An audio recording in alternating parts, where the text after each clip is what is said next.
جوانی میرا ہنسی دل لگی کہے شادمانی، ہمیشہ حسینوں سے آنکھیں لڑانی، صدا کامیابی صدا کامرانی، بہت یاد آتی ہیں باتیں پرانی۔ اب ہماری جوانی کا قصہ 11 ستمبر سے بڑی آفت ہے یا نہیں، اس کا فیصلہ تو جارج بش ہی کریں گے، مگر مجھے اتنا یاد ہے کہ ایام طفلی سے ہی فدوی 20 سال سے زائد عمر کی خواتین کی گود میں جانے سے انکاری رہا ہے۔ کالج سے یہ کہہ کر واپس بھیج دیا گیا کہ آپ کے بیٹے کو لڑکیوں کے ساتھ بیٹھنے کی عادت ہے۔ والدہ نے زیادہ سرزنش نہیں کی، شاید انہیں یہی شکایت والد محترم سے بھی تھی، مگر ابا جان بوجہ پیشہ سپاہ گری مجھے یہ جمہوری آزادی دینے کے قائل نہیں تھے۔ ان کی اسی عنایت کے باعث فدوی کو ایجوکیشن کی نعمت سے ہمیشہ محروم رہا۔ خیر، میٹرک کرنے کے بعد نیوی سے منسلک ہوئے اور اس کے بعد ہمت کا علم موجوں پہ قدم۔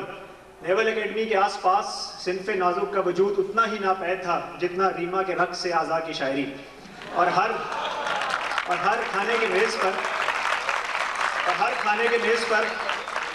کے میز پر اس صنف کے جسمانی خواہش پر اس تفصیل سے روشنی ڈالی جاتی کہ مجھے یقین ہو گیا کہ اگر میں کچھ روز اور اس صحبت میں رہا تو جنت کے دروازے ہمیشہ کے لیے میرے پہ بند کر دیے جائیں گے۔ خیر، ٹریننگ سے فارغ ہوئے، جان چھٹی، اور پھر وہ دن رات کوئے نگاراں کے پھیرے، وہ کمرے فیروزاں، وہ زینے اندھیرے، وہ زلفوں کے حلقے، وہ باہوں کے گھیرے، وہی مدتوں جا کے راتیں بتانی، بہت یاد آتی ہیں باتیں پرانی۔ وہ سردی کی راتیں، وہ جاڑے کا جوبن، لحافوں میں کم سن دلوں کی وہ دھڑکن، چھڑانا وہ ہاتھوں سے ہر بار دامن، وہ آنگن میں مہکی ہوئی رات رانی، بہت یاد آتی ہیں باتیں پرانی۔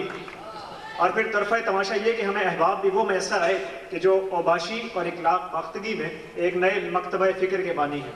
ایک صاحب یوسف کے نام کا اثر شکل و صورت پر بالکل نہیں، شکل اس سے یکسر پاک، نرسوں سے خاص رغبت رکھتے ہیں۔ ایک دن فرمانے لگے کہ میں نے ایک نرس سے پوچھا کہ نوکری کیسی چل رہی ہے، تو کہنے لگی سر نوکری کا کیا ہے، سارا دن یس سر کرتے گزر جاتا ہے اور ساری رات نو سر کرتے۔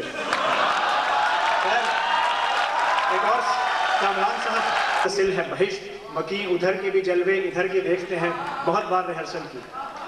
خیر، وہ زمانہ تو یوں گزرا کہ رات کو یہ عالم ہوتا تھا کہ دی مؤذن نے شب وصل اذاں پچھلے پہر، ہائے کم وقت کو کس وقت خدا یاد آیا۔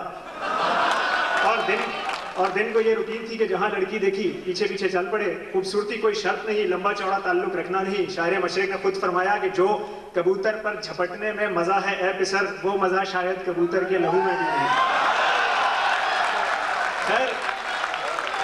خیر ہمارا قصہ جوانی ملکی مسائل پر ہی محدود رہتا۔ اگر حکومت وقت ہمیں باہر نہ بھیجتی تو وہاں جا کر ہم نے دیکھا کہ ہم کو تو میسر نہیں مٹی کا دیا بھی، گھر پیر کا بجلی کے چراغوں سے ہے روشن۔ جہاں جاؤ یوں محسوس ہوتا تھا کہ بے واچ کی شوٹنگ چل رہی ہے۔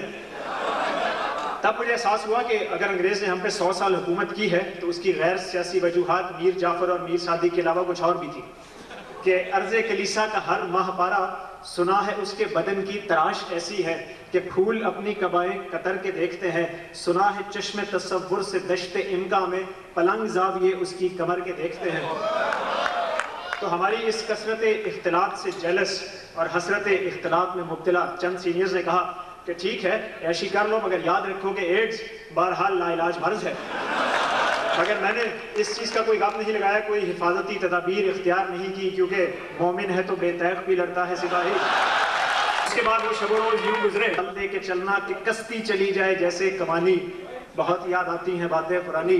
سجی خلوتوں میں کبھی شغل مینا، وہ محبوبہ خوش ادا خوش کرینہ، کبھی اس کے ہاتھوں سے ضد کر کے پینا، کبھی اپنے ہاتھوں سے اس کو پلانی، بہت یاد آتی ہیں باتیں پرانی۔ خیر، یورپ سے واپسی پر مایوسی تو بہت ہوئی، مگر جلد ہی دور بھی ہو گئی، کیونکہ ماشاءاللہ ہمارا ملک بھی کسی سے پیچھے نہیں ہے۔ ذرا نم ہو تو یہ مٹی بڑی زرخیز ہے ساتھی۔ اور ڈش اور کیبل نے وہ نمی تو فراہم کر ہی دی ہے، اسی لیے اب سائمہ اور پامیلا اینڈرسن کی جسمانی مماثلت کے موازنے کے لیے آپ کو چشم بینا کی ضرورت نہیں ہے۔ خیر، میں اس قصے کو طول دوں تو شب فراق، اور سمیٹ لوں تو دل عاشق، لیکن وہ گئے زمانوں کی باتیں ہیں۔ اب تو بس اتنا ہی کہنا ہے کہ اب نہ وہ دل کی نادانیاں ہیں، نہ وہ ہم، نہ وہ بزم سامانیاں ہیں، نہ وہ دوستوں کی گلفشانیاں ہیں، نہ وہ فکر رنگین کی جولانیاں ہیں۔ گئی شعر گوئی رہی نوحہ خوانی، وہ بیتی جوانی شکریہ۔